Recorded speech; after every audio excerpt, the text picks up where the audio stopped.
Welcome to the Vault Podcast, classic music reviews, presented by IV Creative. Now, here's your hosts, B. Cox and the crew. Greetings and welcome, ladies and gentlemen, to another edition of the Vault Podcast, classic music reviews, presented by IV Creative. It's a perspective of the classics from a fresh point of view. We appreciate you for taking your time and lending your ears to our perspective. You could be anywhere listening to anything, but you're right here with us, so we thank you. With you today is yours truly, B. Cox, and with me, I have a very special guest here in the vault today, but we're going to get to that in just a second. But as always, want to give big thanks out there to the fans, stateside and worldwide. We thank you all for continuing to spread the word about the show. Also want to give a shout out to all the fans out there who are listening and also the fellow podcasters listening on the Good Pods app. As I shared earlier this week on social media, we are now charting on 3 different charts now for music podcasts on Good Pods. So shout out to the indie podcast community and to the listeners out there listening. The indie podcast community definitely comes through in the clutch. So continue to spread the word out there. Subscribe, listen to the show. Make sure y'all checking us out on vaultclassicpod.com. We love and appreciate all the support. As we always say here on the Vault, our motto is hashtag open the vault, hashtag nothing but the classics or MBDC, and we have a big one. For those of y'all who are reggae fans out there, rejoice. We have a great one here today and a great reggae album to review for you. And I had to make sure I had to call in the special forces. I needed to call in the big guns. So I actually have Kahlil Wonda. You all know Kahlil from the Reggae Lover Podcast is going to be joining me here today. So we wanted to talk about the album we're covering today. Turning 30 years old this year, and this is how it went. And joining us here in the Vault Classic Music Reviews Podcast, you know him well. He's a friend of the show. Well, actually, I'll say he's family of the show, brethren, as we like to say. And this is the 4th review he's joined us with now, and he's here to break down another reggae album that we're reviewing here today. We don't cover many of them here on the Vault, but if I was going to cover a reggae album, I wanted to make sure that I had him based on the platform that he is on, and you know him well. I'm talking about none other than Kahlil Wonda of the Reggae Lover Podcast and Highlanda Sound. You can catch that, of course, anywhere where podcasts are being distributed. They're in season number 9 of the Reggae Lover Podcast. You can catch that at reggaelover.com, the website. But made sure I had Kahlil to come on here to talk about this album we're coming to review. So, Kahlil, it's been a while, man, but I hope all is well, and thank you for joining us here on The Vault. Yes, everything is lovely, fantastic. Thank you so much for the invite.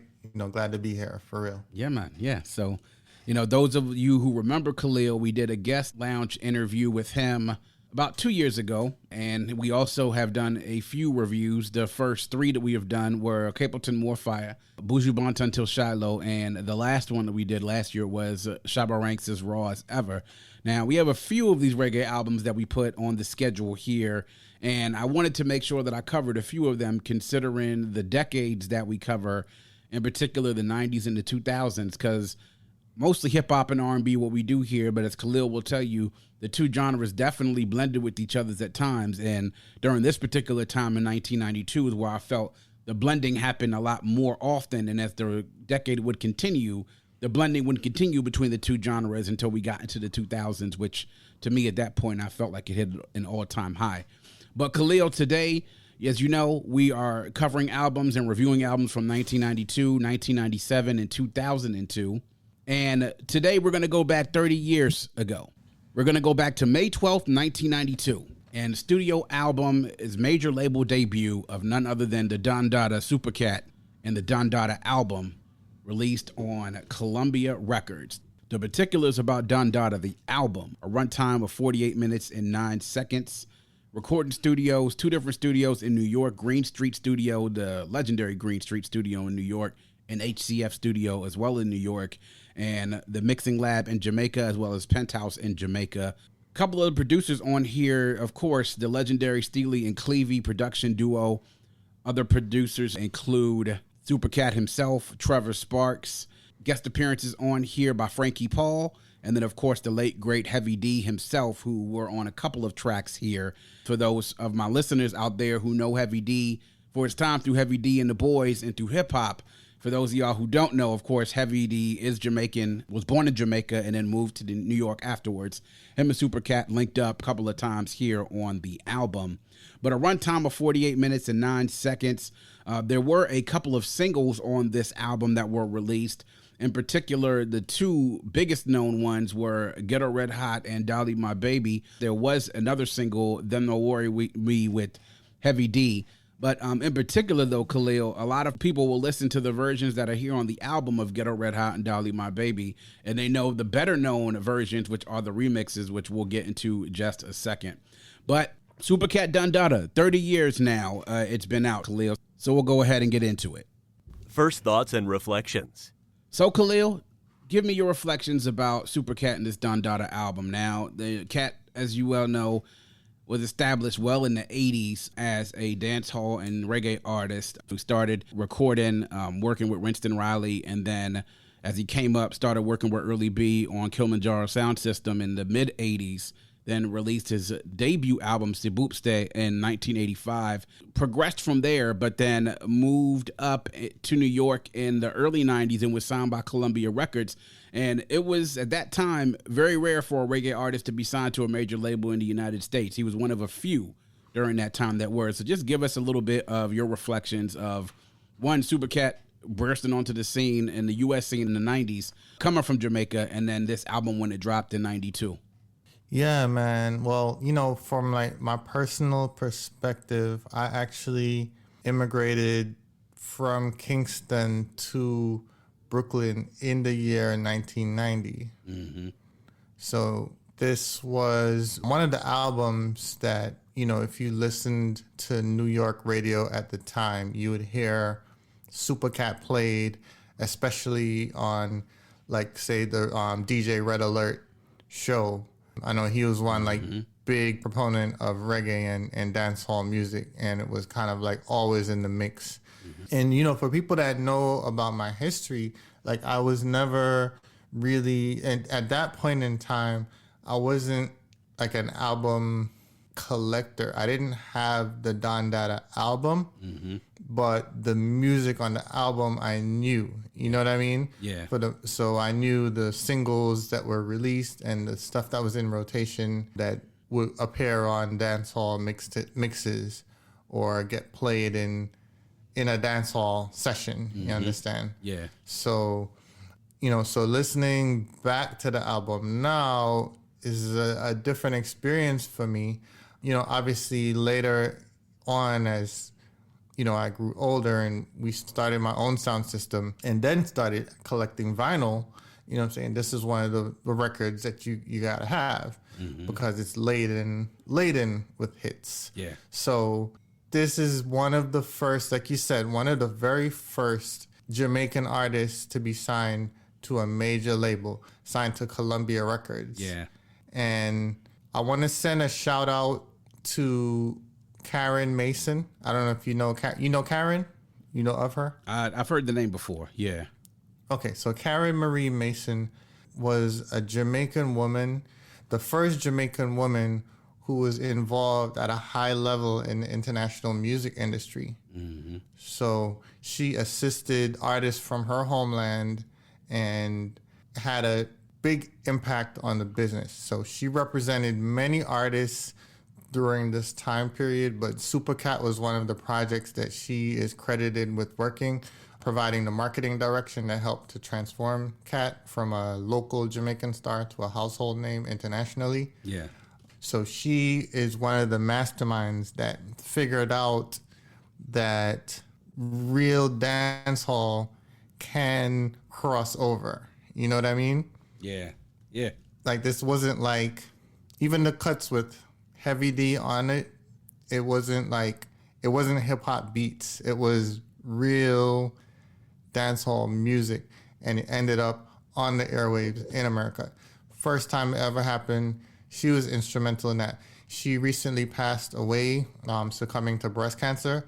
So I just want to send, enough love and light out to all the people who know Karen, all her friends, family, and supporters globally. Absolutely. Yeah. Yeah.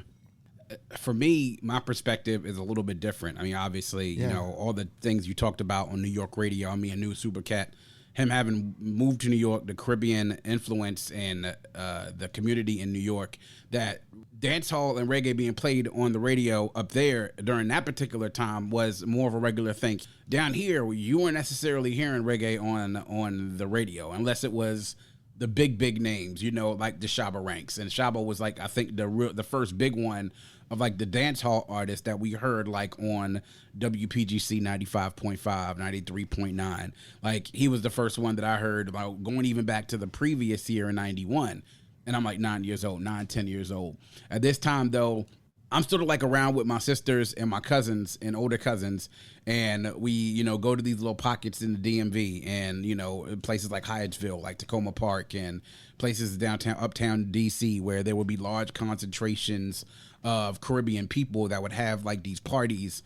You know, somebody would come out and making a pot of curry chicken and a pot of, you know, goat and rice and peas, and everybody gets together. You know, there's beers, there's, you know, alcohol for the kids and stuff. They have like juices the kids play while the adults sit and play dominoes and cards, and there's music and everything else. So during this time, my introduction to Supercat was during these gatherings that we had right around the summer of 92 when I'm like 10 years old. And, you know, we start hearing these things. And by this point, we have guys that are connected deep, you know, DJs that are getting these reggae mixes and these tapes from New York mostly, and playing dancehall, of course, that we're not going to hear on the radio here, obviously.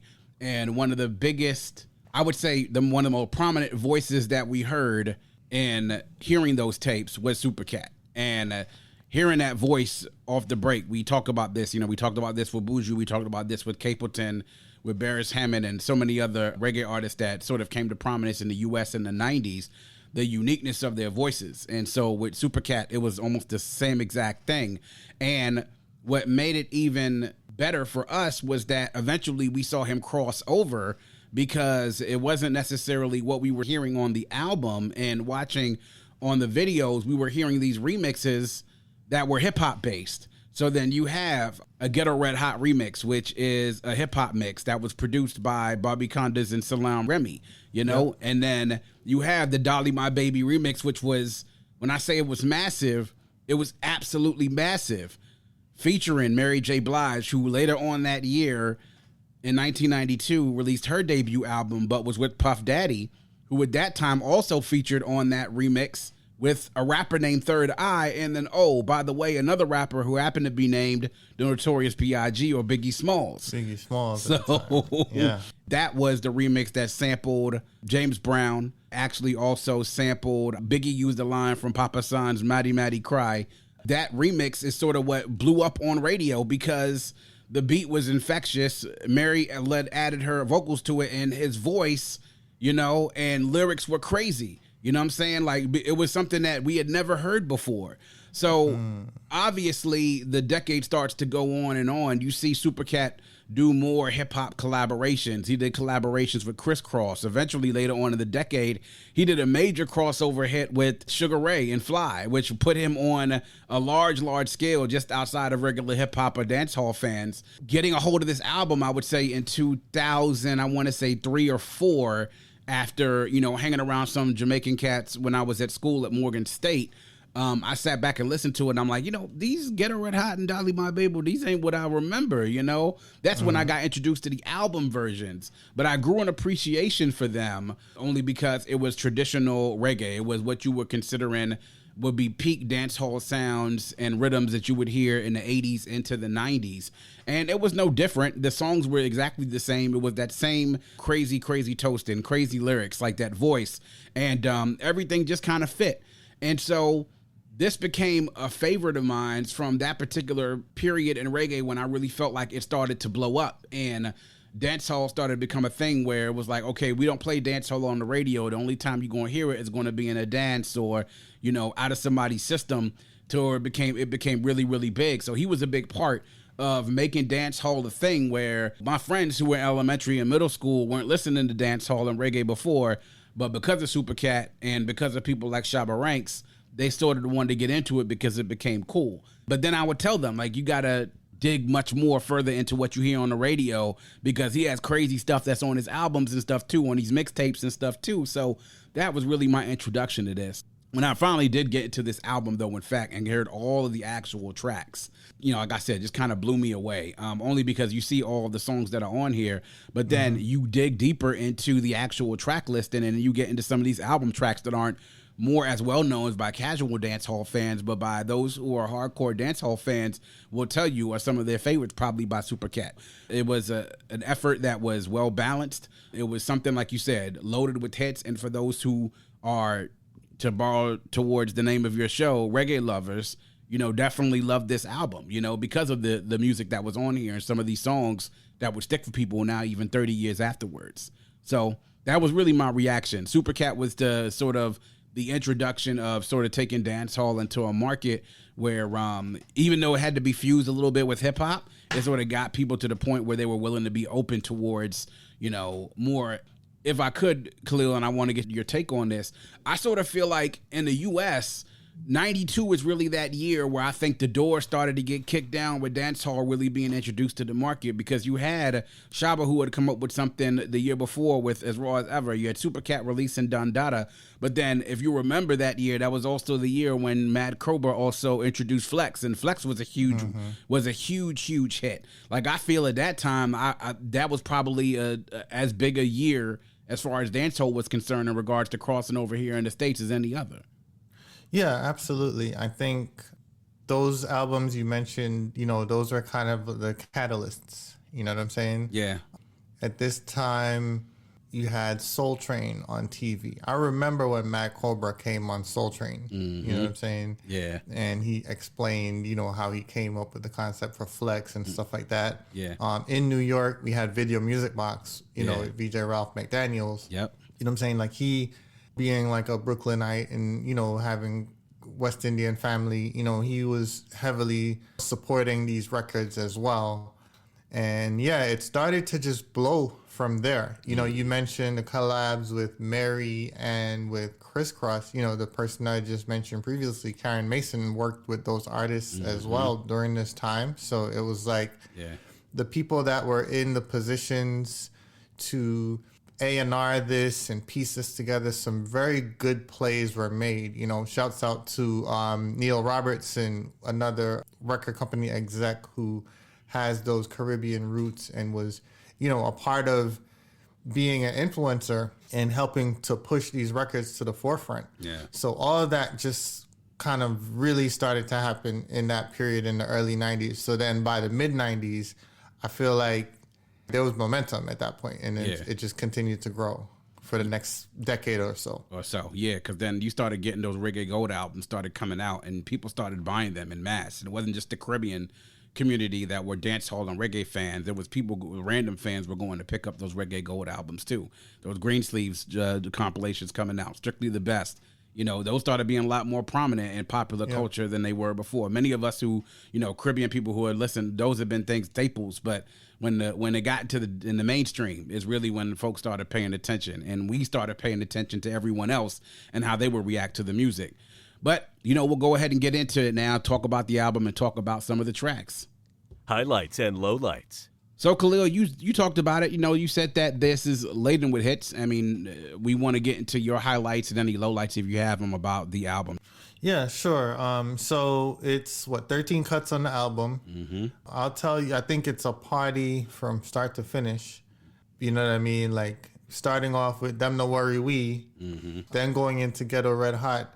It's like, yo, as a selector, these are songs that, you know, you always will have like go-tos that you know are going to bust the dance. Yeah. You know you're going to get a forward. You know the crowd's going to respond. Yes. You know what I'm saying? Like, no matter where, like, you know, I've played in all types of parties, you know, you know, with like a New York crowd, you know, like a predominantly American crowd, you know, like I've done this for many, many years. And these Supercat songs are the songs that you save them, you know what I mean? And you strategically implant them throughout your night, and they're always going to work for you.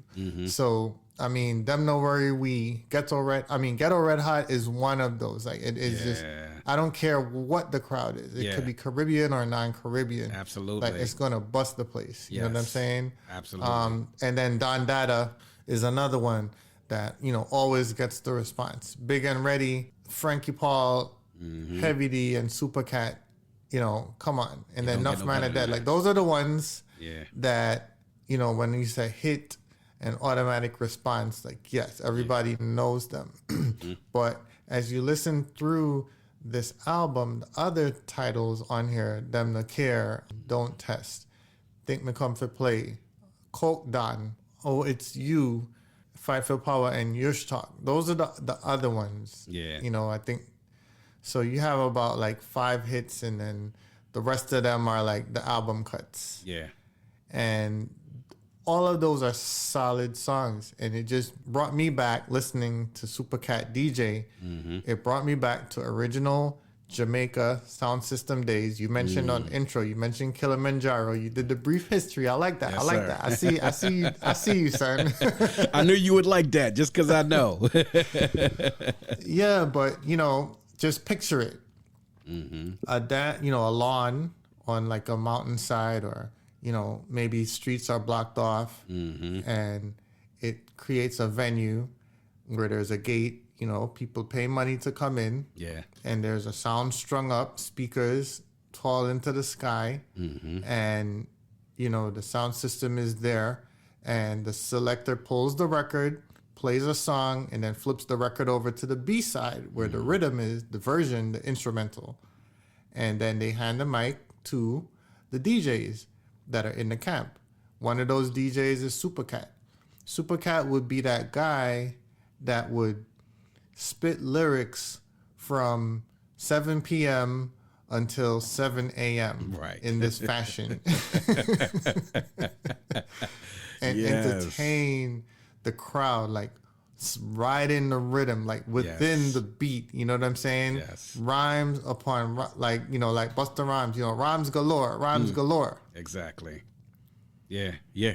Yeah, man, it's so funny because I wanted to I was actually going to ask you that about, from your perspective as a selector, and, you know, them Supercat tracks, the ones that you pull out when you want to bust something and you know that you're going to get those forwards in the crowd. You know that response is going to be there.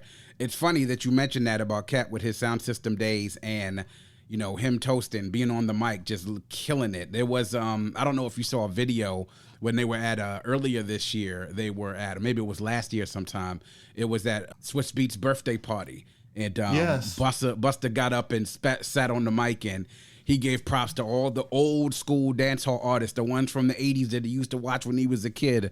You know, guys like Admiral Bailey and Papa San. He mentioned Cat, you know, all these guys, you know, the ones he said he used to sit up and watch, and that's who he modeled his performance after, you know, the way he would jump up on the crowd and act up, you know, the way that he said he would, you know, in his words, fuck people up with their lyrics.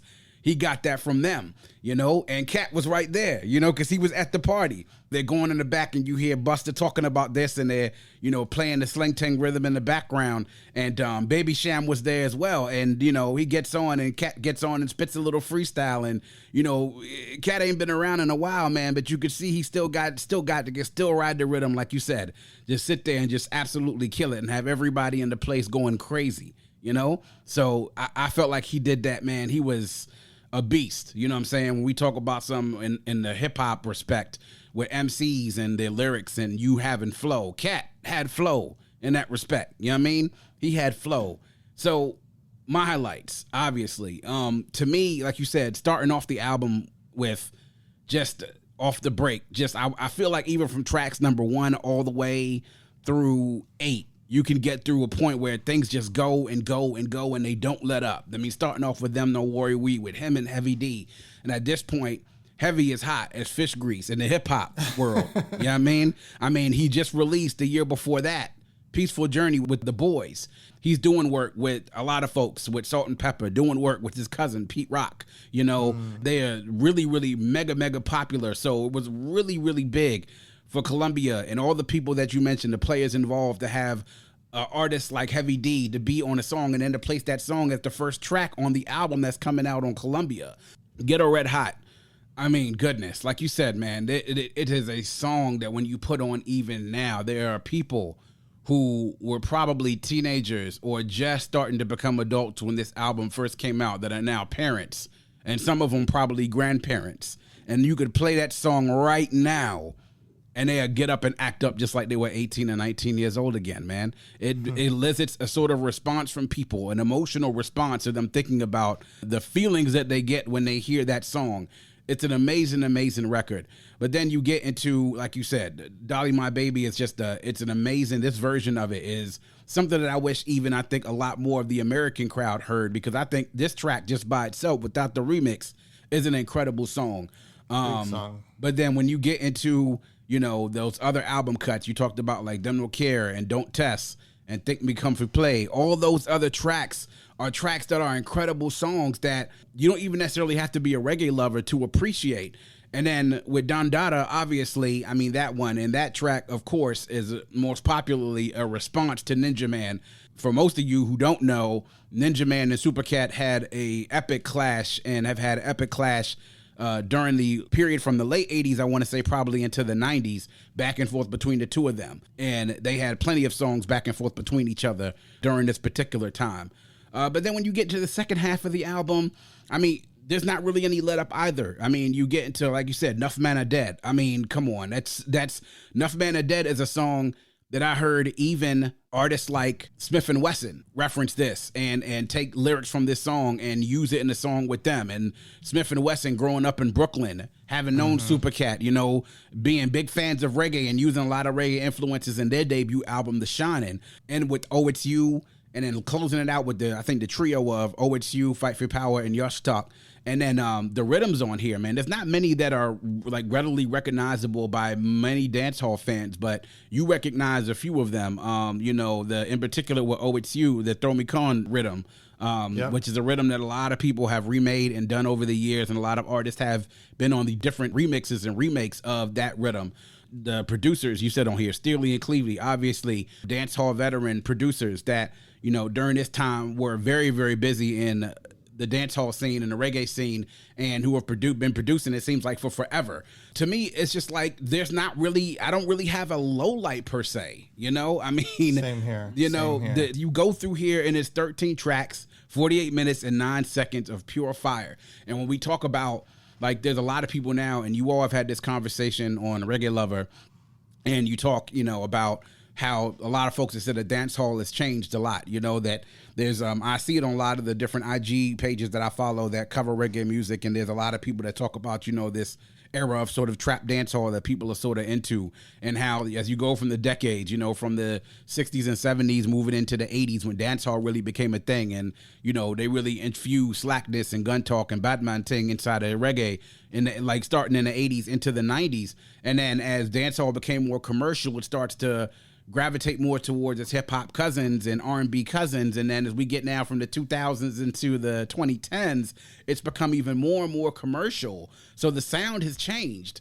But hearing something like this, it's like, I would even sort of liken it to the way that classic jazz listeners listen to jazz music, you know? And so if you were a dancehall fan and you were a dancehall fan back then or appreciated it, hearing something like this is like a breath of fresh air. Considering now, you know, and there's some dancehall acts and reggae acts that have busted big, and they have crossed over, you know, so many of them that are out there now. We talked about the Spices and the Shensias and the Dexter Daps and even the ones previous to them from the previous decade that sort of blew up, that helped to make dancehall popular commercially.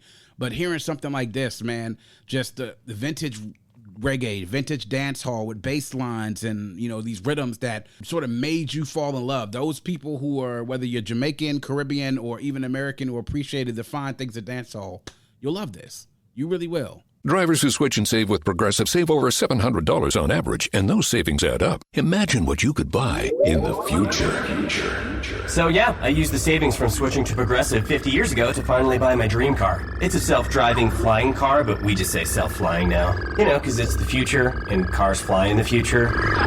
So switch to Progressive and save big, because those savings can add up in the future. Progressive Casualty Insurance Company and Affiliates. National annual average insurance savings by new customers surveyed who saved with Progressive in 2020. Potential savings will vary. Yeah, man. I want to just mention the last track on this album, Yush Talk. Mm-hmm. The rhythm for Yush Talk it kind of caught me by surprise. I will, admit I don't recall like hearing it before. So it hit me like, it knocked me dead in my jaw. You know what I'm saying? Mm-hmm. Yeah. Because I was like listening to this in the car, and I'm listening to the bass mix on this, and the bass line was just, it was like a combination between the Sling Ting, the Love Panani Bad, and the Me Have a Girl, that Nitty Gritty. Oh yeah, Run Down the World. Yeah. Which are all jammies, right? Yeah. Yeah. But yeah, it just sounds like a clash, like a battle of the bass. You know what I'm saying? Yeah. Like it's just very intricately designed and arranged production on that song. And I was just like, wow. And the production on all of these songs, this is quintessential dancehall. Yeah. This is like, and I knew this all along.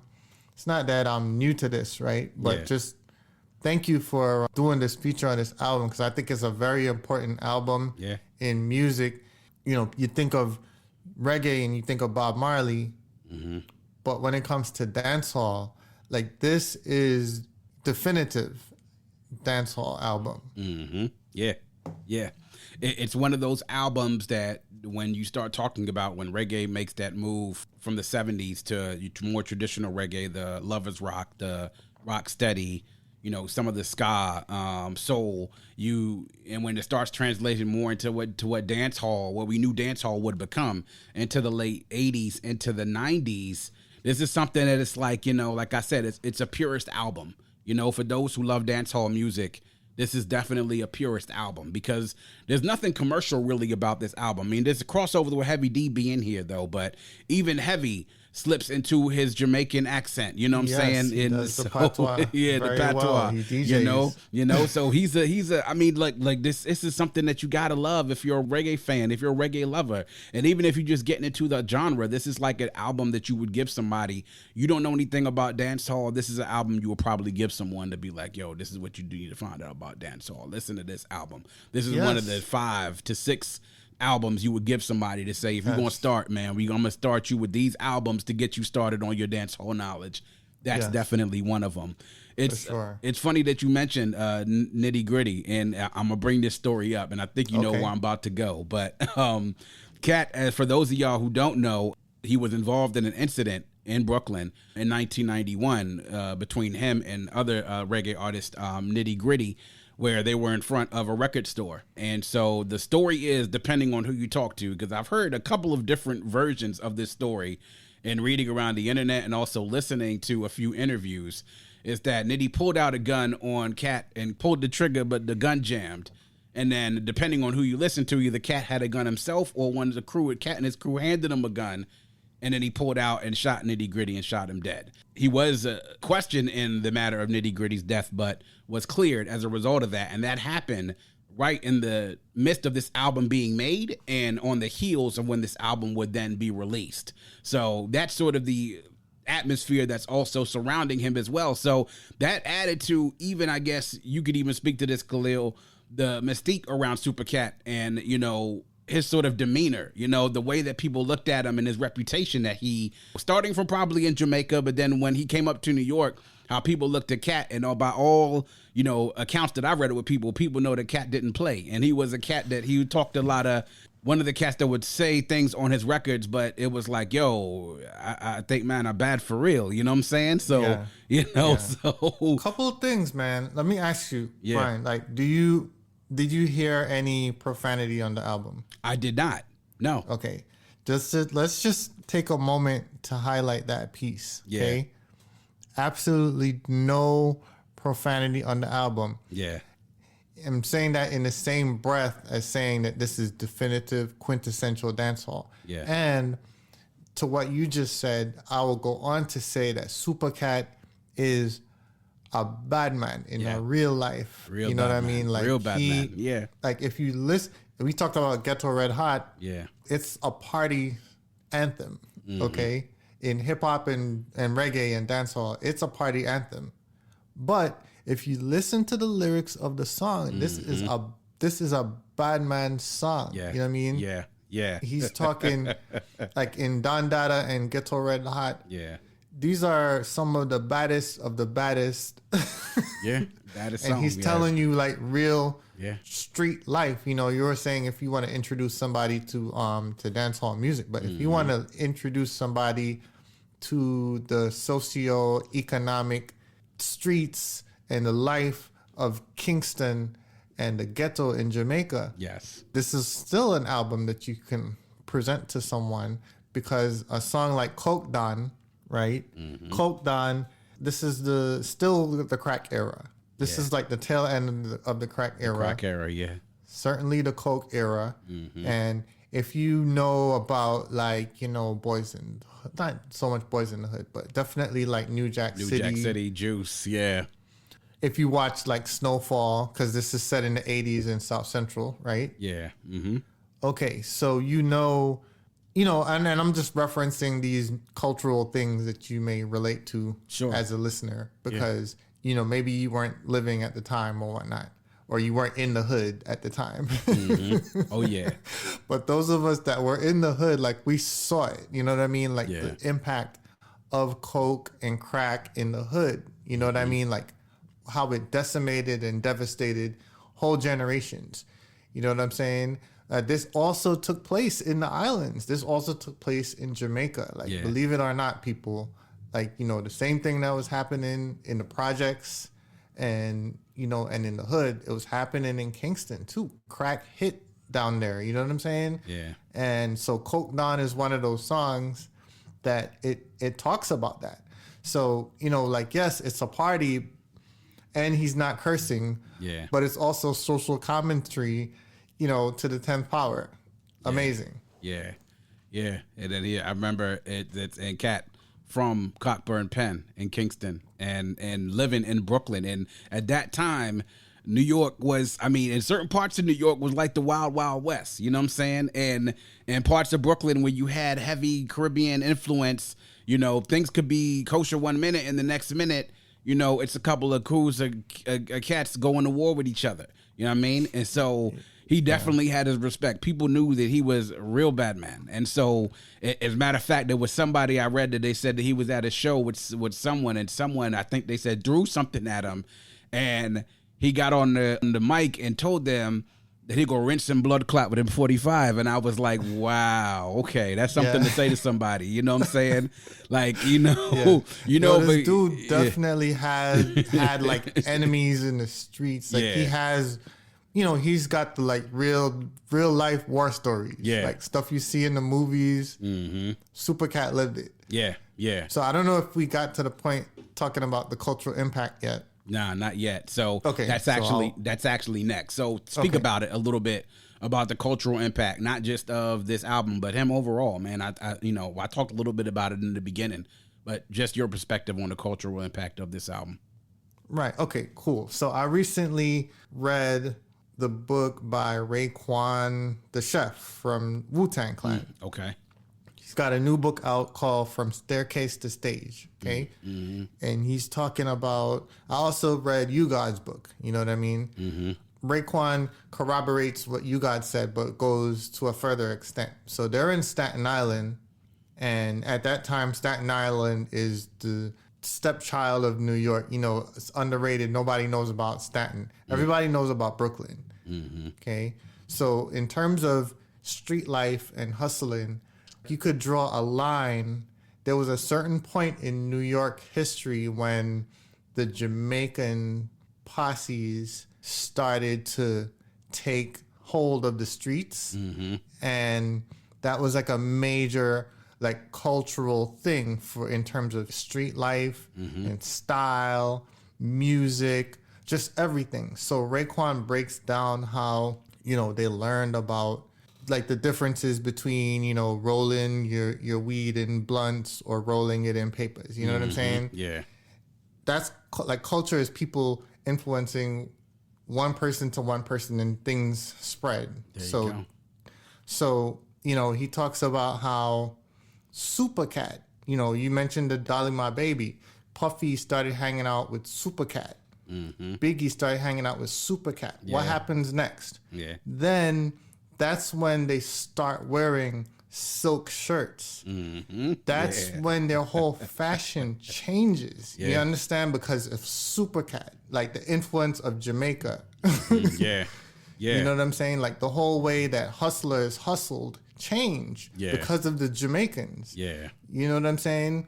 So we're talking multi-levels of different cultural influence. Yeah. So Supercat was one of those people, you call them influencers now, you call them tastemakers, in the hood and cross-pollinating these things from Jamaica into the mainstream. And then from then it became the style. It became law. You know what I mean? Wearing the felt hat tilt to the side. And you know what I'm saying? The certain vintage cat. Yes. Yeah, the suits and the shoe. You know, the silk shirts and the shoes. You know what I mean? Cats used to wear hoodies. You know what I mean? Back in the day. Yeah.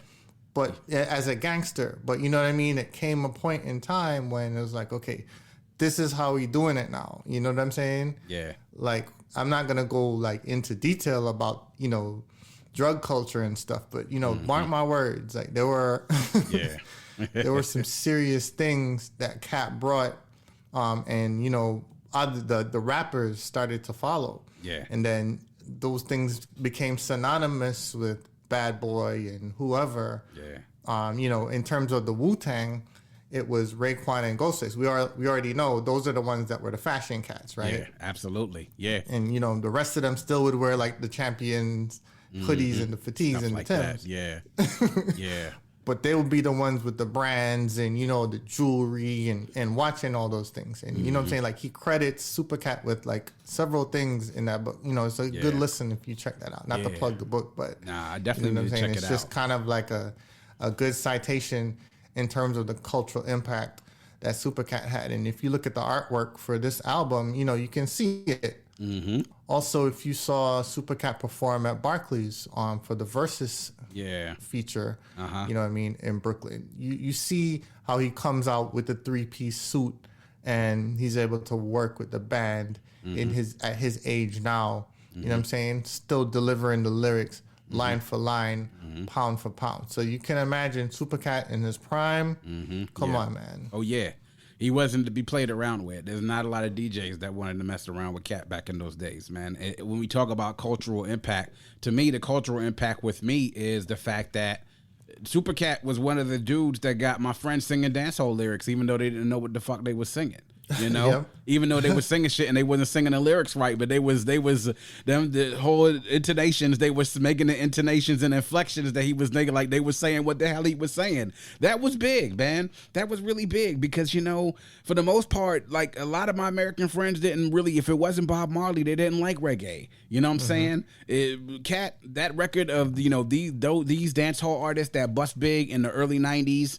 Him and Shaba being really the first of the two really went a long way of my American friends sort of wanting to accept reggae as a art form and music, you know what I'm saying? And then not only that, the fact that he crossed over into some of these remixes I talked about, that Ghetto Red Hot hip hop remix being produced by Bobby Condas and Salam Remy, that Dolly My Baby remix, that when I'm talking about, you would hear this like on the 95.5s and 93.9s, and you would hear it a lot. You know, I mean, you would hear it a lot to the point where even my mother, who is like not really a big dancehall fan, she was taking notice, like, you know, this Jamaican boy, I done heard him now 3 times on the radio today, you know? But I mean, that's the type of thing that we're talking about. When you get to the point now where rappers, you know, modern their style, you talked about those felt hats. Biggie adopted that whole look, you know, the pinstripe suit on the album cover that Cat has on the album cover, like that type of look, the way that you carry yourself, you know, being around a dude like Cat, Biggie being Jamaican himself, understanding, knowing that they could vibe on certain levels with certain things, and knowing and taking certain things like style, knowing that from MC to DJ, you have a respect for somebody lyrically. That's what a lot of rappers also have respect for Cat is too, because they knew he was fucking it up on the mic. Like they knew it, you know? Right. So cultural impact is absolutely huge because, man, without this album and without him being big, I mean, shoot, it led him to the point where even despite all his reggae success, shoot, it brought him to 97, 98 to collaborate with Sugar Ray that brought him on a level to a white audience that probably never had heard Super Cat ever before in their life. You know what I'm saying? If they didn't pay attention to reggae and hip hop. So yeah, I mean, absolutely huge, man. Absolutely huge impact. Yeah, it was an experiment. You know, like I mentioned, you know, some of the execs that worked on it. It was an experiment. Yeah.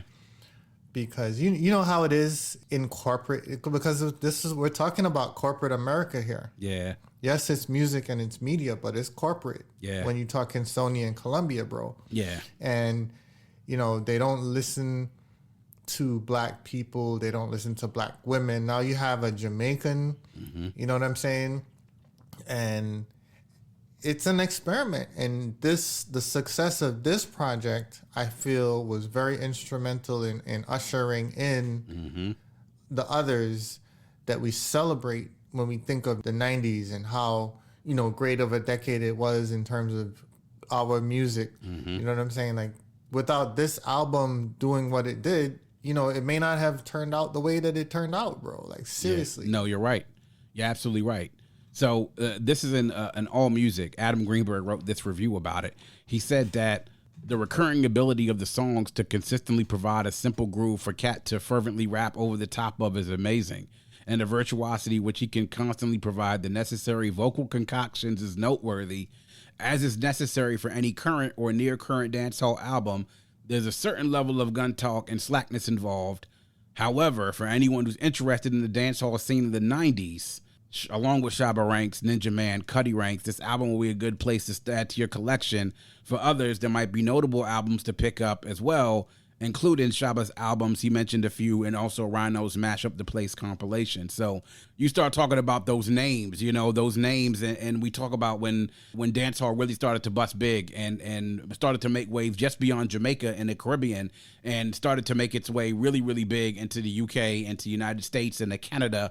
Really, a lot of people's first, I guess, exposure to reggae, you could say, dancehall. And so it sort of gives them. And then not only that, man, but when dancehall made it into the club, you know, that brought another aspect to it as well. You know what I'm saying? Like when dancehall made it to the club, and Cat was definitely somebody who I wasn't in the club back then in that day, but from everybody who tells me who was in the club during that time, when they did play reggae, he was one of the couple of artists they would play. So, yeah. I mean, I wasn't in the club at that time in 92 either. It would be a long, you know. Yeah, a long time. It'd be a few years.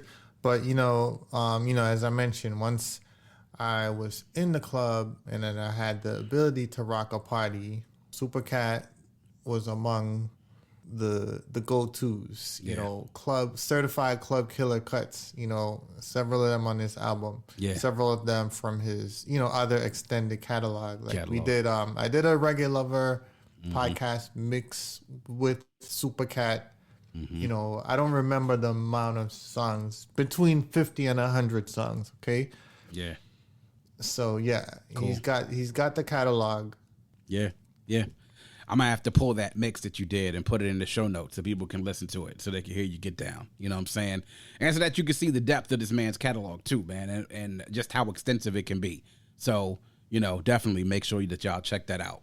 Final verdict. So Kahlil, final verdict. I know this is a spoiler alert for those of y'all who have been listening, but just let us know, man, your final verdict on the album. Is this a certified classic, borderline classic, just a classic in its time, or not a classic at all? And what rating on a rating of 7 to 10 do you give it? Cool. Definitely stands the test of time. Certified classic. I really feel strongly about my rating of giving it a 10. Yeah, of course. Because I was, you know, again, there's not many albums to me that are this potent, you know, in terms of the songs all being good. This definitely knocks it out the park. Yeah, absolutely. And I'm going to have to go with you on that one. Certified classic, 10 out of 10. As I mentioned, we said it earlier before, when you want to give someone who doesn't know anything about dancehall reggae, if you want to give them a foundation of what dancehall reggae is supposed to be about, this is one of the albums you give them. I mean, this is a watershed album. This is definitely a groundbreaking album. This is definitely an album that, when we talk about some being able to break down the door for so many different other things, I mean, to be quite honest, man, if you don't have this and the subsequent remixes and crossovers that happen as a result of the success of this album, we don't know if you're looking at the success of seeing a Beanie Man and Bounty Killer break into mainstream America like the way that they did later on in the decade. We would see with Bounty Killer and Beanie Man later on. You definitely wouldn't see something in the 2000s, someone like Sean Paul, who, ironically enough, a lot of people, you see here a lot of comparisons of people between the two of them, mainly because of the intonation of their voice. But I think that's about where it ends, you know what I'm saying, as far as between Cat and Sean Paul. But this pretty much is an album that was a catalyst for that. Culturally, it was something that was big. If you talk to anybody who was out and around at that time, anybody who loves the genre and the culture, they'll tell you that this is an album that definitely is one of those albums that's one for the vault, as we like to say, you know, nothing but the classics. Absolutely. So, Super Cat, Don Dada, make sure y'all check it out. 30 years old this year. Go, check it out, man. Check out, as a matter of fact, I went and copped a vinyl copy, man. I wanted to make sure that I got this on vinyl because when I got those random Sundays and I want to go ahead and pop on a reggae record, I'm definitely going to make sure that I put this on there. But, make sure y'all check out Super Cat, Don Dada. Listen to it and check out the rest of his catalog as well, man. A lot of his older albums in the 80s definitely have some content on there as well for y'all to check out. As always, we want to make sure we give our props to Kahlil Wonda of the Reggae Lover Podcast.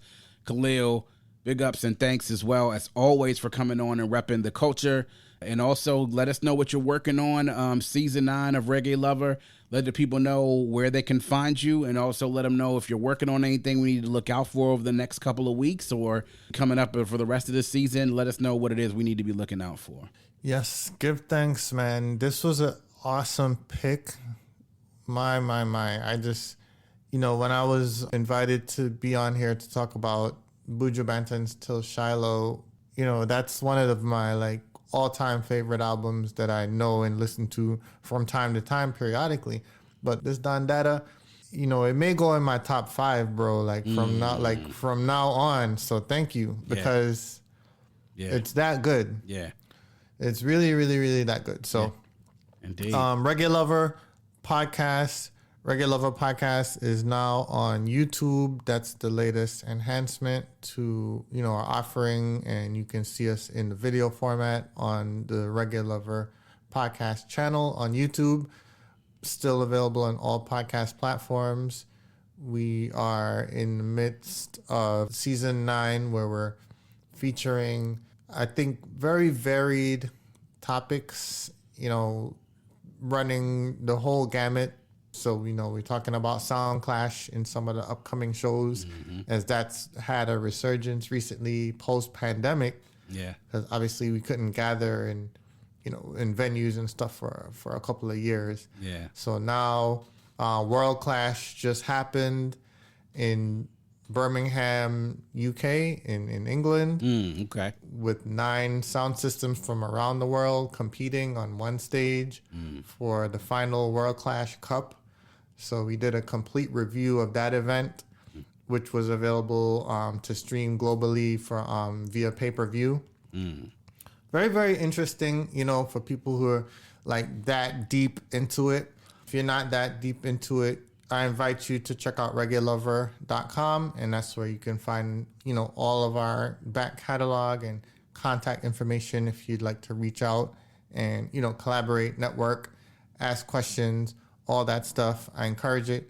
You know what I'm saying? Brian, very, very, very much love, and, thanks for including me on this feature. Keep doing what you're doing, man. Show's great. Yeah, awesome. Man. Yeah, man. Give thanks. ReggaeLover.com, Kahlil Wonda of the Reggae Lover Podcast and Highlanda Sound System. Make sure y'all check that out on the website. You can follow them on all the socials and also find them on every platform right there on that website.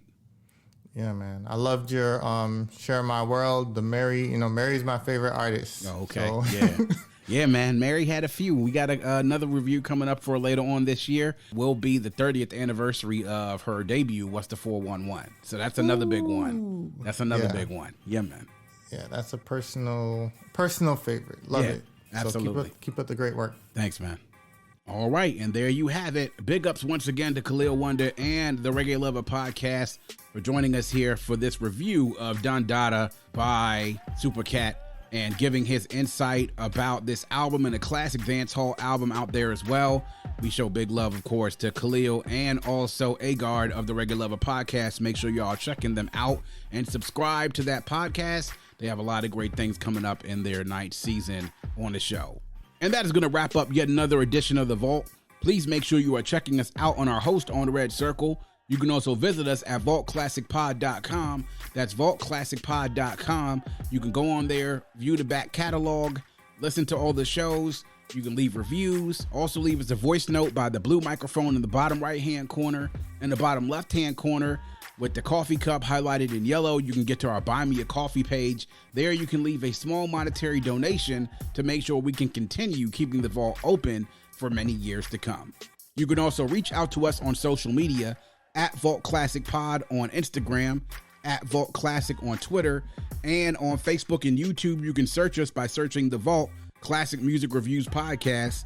Like the Facebook page, subscribe to the YouTube channel, interact with us on social media. We do it here all for you. We appreciate the support. If you have a friend, tell a friend, and make sure that that friend tells a friend. Always remember to keep your headphones on and your music loud, but not too loud. And as we close, we'd like to remind everyone to dream big, because dreams are the basis for creation. Always create, motivate, and elevate, because you were never destined or created to stay stationary in this life. And on that note, we say peace. Thank you for listening and coming into The Vault. Please subscribe and visit us at vaultclassicpod.com. That's vaultclassicpod.com.